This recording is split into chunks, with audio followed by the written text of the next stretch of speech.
आज प्रधानमंत्री ने फिर मन की बात की है।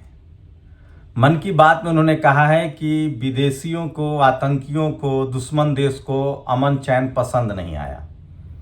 मतलब सोचिए कितना कमजोर बयान है। पूरा देश इंतजार कर रहा है कि होगा क्या, क्या सरकार फैसला लेगी। पूरा देश जानता है कि जिसने पुलवामा करवाया है उसी ने पहलगाम कराया है। आज तो श्याम मीरा सिंह ने एक ट्वीट कर दिया जो कि भयानक ट्वीट है। क्या आप इससे सहमत हैं? श्याम मीरा सिंह ने कहा कि लाशों पर राजनीति करने का नरेंद्र मोदी का ट्रैक रिकॉर्ड है। श्याम मीरा सिंह जनरल कैटेगरी से आते हैं, पत्रकार हैं। उन्होंने कहा कि बीजेपी के नेता और वर्तमान देश के प्रधानमंत्री नरेंद्र मोदी को लाशों पर राजनीति करने का पुराना अनुभव है। गोधरा कांड में उन्होंने सरकार पर दबाव बनाया था। गोधरा कांड में जो जघन्य हत्याएं हुई थी, किसने किया, कैसे हुआ, वो बाद में बात करेंगे, लेकिन हत्याएं हुई थी और उसके बाद उन सबों को गुजरात में घुमाया गया था। मुख्यमंत्री नरेंद्र मोदी थे। उन्होंने वाजपेयी की सरकार पर दबाव डाला था कि जल्दी चुनाव कराया जाए हमले के बाद। इतना ही नहीं, उस समय के प्रधानमंत्री ने खुद कहा था, वाजपेयी ने, जो कि ब्राह्मण समाज से थे, बीजेपी के ही थे, कि राजधर्म निभाइए। कायदे से तो होना चाहिए था कि लोकतंत्र है तो लोक धर्म निभाइए, मुख्यमंत्री का निभाइए, लेकिन तब उन्होंने ये बयान दिया था। इसीलिए इस देश की जनता जानती है कि जिसने पुलवामा कराया है उसी ने पहलगाम कराया है। अब पुलवामा किसने कराया था ये बताइए, पहलगाम उसी ने कराया है ये तो तय है। उस समय एयर स्ट्राइक हुआ था। अब क्या कार्रवाई होगी? एक और पत्रकार हैं हृदय जोशी, उन्होंने कहा है कि भारत सरकार ठग रही है। जो जल संधि वाली बात है, सवाल है कि पानी रोकेंगे कैसे? 25 साल लगेगा, डैम बनाना पड़ेगा, अरबों खरबों रुपए लगेंगे। दूसरी खबर यह प्रचारित किया जा रहा है कि पानी छोड़ दिया भारत ने झेलम नदी में, उससे बाढ़ आ गया तो नल बंद करो और नल खोलो का खेल चल रहा है। लोग तंज कर रहे हैं कि जब नल खोलो और नल बंद करो ही आया है तो राफेल क्यों मंगवाए हैं? ये मैं नहीं कह रहा हूं, सोशल मीडिया पर लोग सवाल पूछ रहे हैं, भारत के नागरिक। वही प्रधानमंत्री कह रहे हैं आज मन की बात में कि देश को एक होना चाहिए। देश की एकता के खिलाफ कौन है? धर्म के नाम पर इस देश के मुस्लिम समाज को, ईसाइयों को पर हमला कौन कर रहा है? इनकी पहचान कीजिए। ये एकता में बाधा है। और सबसे बड़ी एकता, जाति के नाम पर कौन लोग हमला करते हैं, कौन लोग जाति के नाम पर क्रूएल हत्याएं करते हैं, रेप करते हैं। और बताऊंगा आज जाति के नाम पर कैसे यूपीएससी के एग्जाम में ये विडंबना है कि सारे एससी, एसटी, ओबीसी के लोग नीचे आ जाते हैं, 452 के रैंक के नीचे, और सारे जनरल के लोग 452 से ऊपर चले जाते हैं। मतलब एससी, एसटी, ओबीसी के लोग रिटेन अच्छा करते हैं, बोल नहीं पाते हैं। ये ऐसा हो सकता है क्या? आज भी कोई हमसे बहस कर ले तो सोचिए, ये जो जातीय भेदभाव है, ये जो जातिवाद है, जातीय आतंक है, ये देश को कमजोर कर रहा है। इस पर कौन लगाम लगाएगा? ये तो बढ़ रहा है कॉलेज यूनिवर्सिटी में।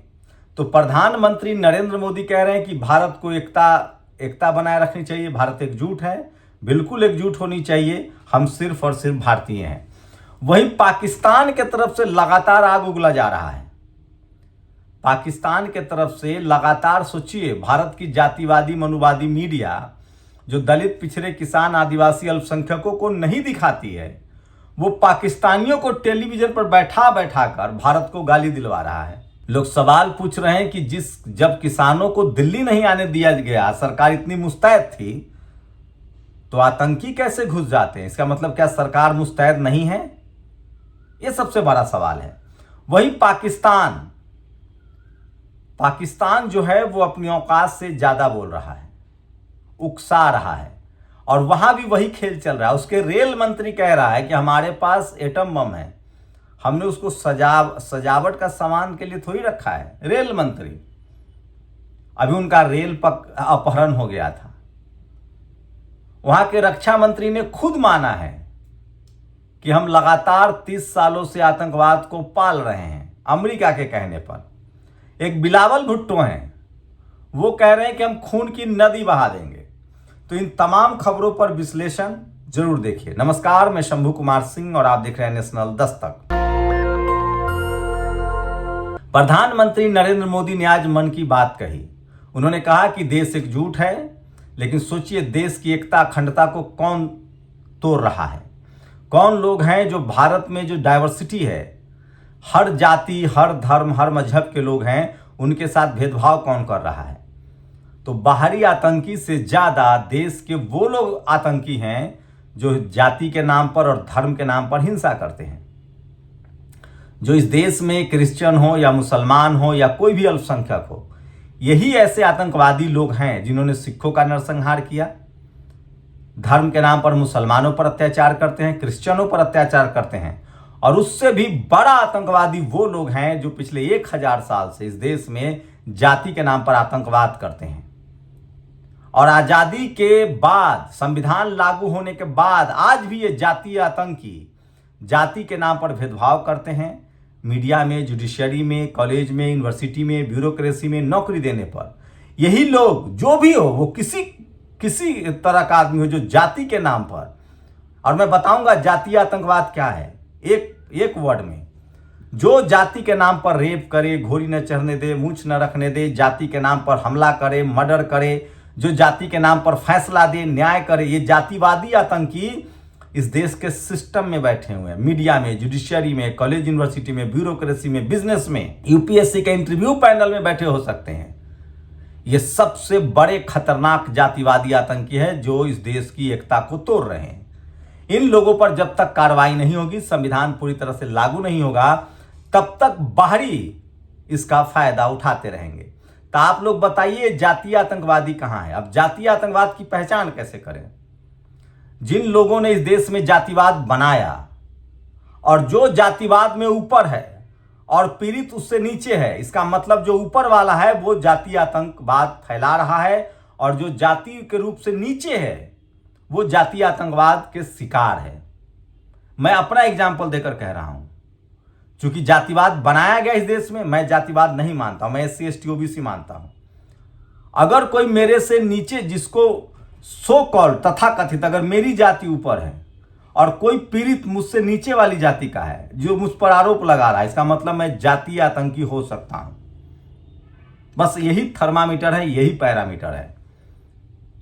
जैसे किसी ने अगर नीचे के, जिसको तथाकथित नीचा कह रहा हूं, तथाकथित अपने से नीचे कम्युनिटी पर अगर हमला हुआ, वो उनको पीड़ित प्रताड़ित किया गया, चाहे वो किसी भी स्तर पे, तो यही जातीय आतंकवाद है।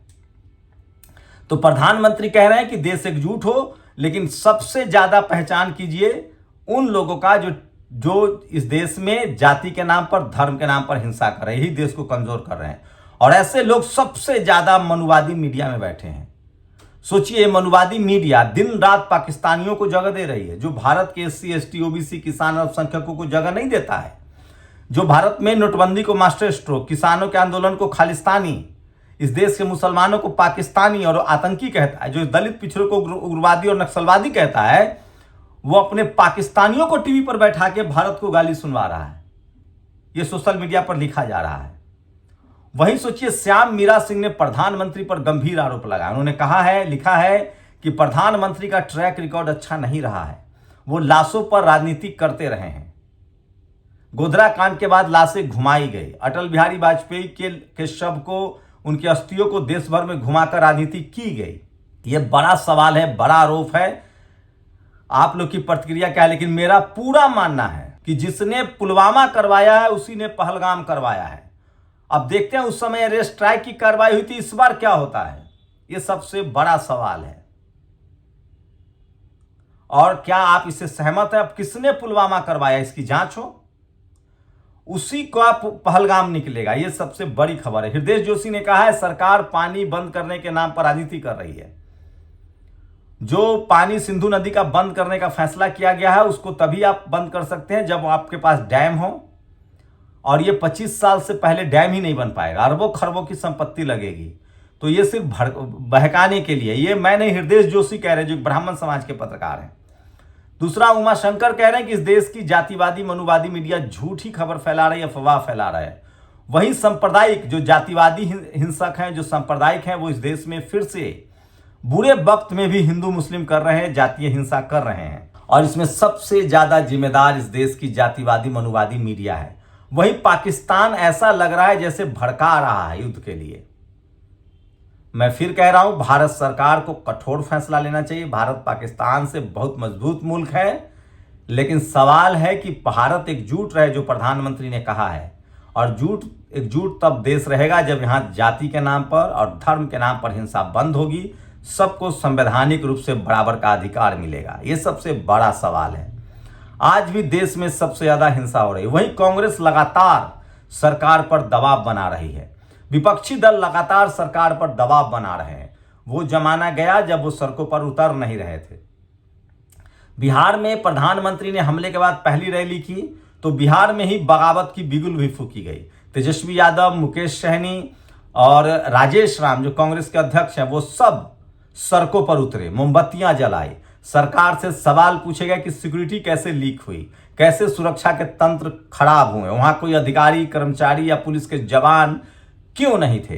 तो अब वो दौर गया। वहीं कांग्रेस मांग कर रही है कि संसद का विशेष सत्र बुलाया जाए। इसका मतलब है कि विपक्ष अब कमर कस चुका है और प्रधानमंत्री की नकेल कमजोर हो रही है। बीजेपी को अब ये जवाब देना महंगा पड़ रहा है। वहीं टीवी अखबार वाले रोज नए नए रणनीति बना रहे हैं। ऐसे लग रहा है जैसे उन्हीं को हमला करना है। तमाम लोग सवाल पूछ रहे हैं। आरएसएस से सवाल पूछा जा रहा है कि आप 3 महीने में सेना तैयार कर रहे थे। सवाल पूछा जा रहा है जो लोग तलवार लहराते हैं। तो मैं फिर कह रहा हूं, जब तक देश भाईचारे के साथ एकजुट रहेगा, ज्ञान विज्ञान की बात होगी, तभी देश। सोचिए, आज पाकिस्तान परमाणु बम की धमकी दे रहा है।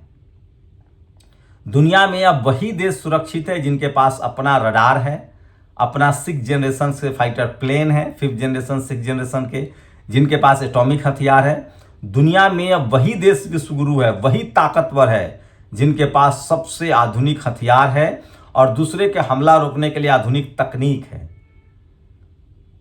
नहीं तो आप गोबर लीपते रहिए और अंधविश्वास और कर्मकांड करते रहिए, नहीं बच पाएंगे। पाकिस्तान में सबसे ज्यादा अंधविश्वास और कर्मकांड है और चीन, अमेरिका, इजराइल, रूस, वहां सबसे कम अंधविश्वास और कर्मकांड है, इसलिए वो मजबूत मुल्क हैं। भारत में थोड़ा बहुत अब अंधविश्वास कर्मकांड बढ़ाया जा रहा है। मैं फिर कह रहा हूं, आस्था अलग है, धर्म अलग है, अंधविश्वास अलग है, कर्मकांड अलग है। अगर आपको दुनिया में मजबूत होना है तो विज्ञान की तरफ बढ़ना होगा। और जितना जल्दी ये बात भारत के मनुवादी, जातिवादी और सांप्रदायिक समझ जाए, ये देश के लिए उतना बेहतर है। आप लोग अपनी प्रतिक्रिया जरूर दीजिए। शुक्रिया। दस्तक की आपसे गुजारिश है कि अगर इसको बचाना चाहते हैं तो नेशनल दस्तक को सब्सक्राइब करने के लिए रेड कलर के सब्सक्राइब बटन को दबाएं, फिर बेल आइकन की घंटी दबाएं। नेशनल दस्तक को बचाने के लिए बहुत जरूरी है कि हर खबर को शेयर करें, लाइक करें, कमेंट जरूर करें।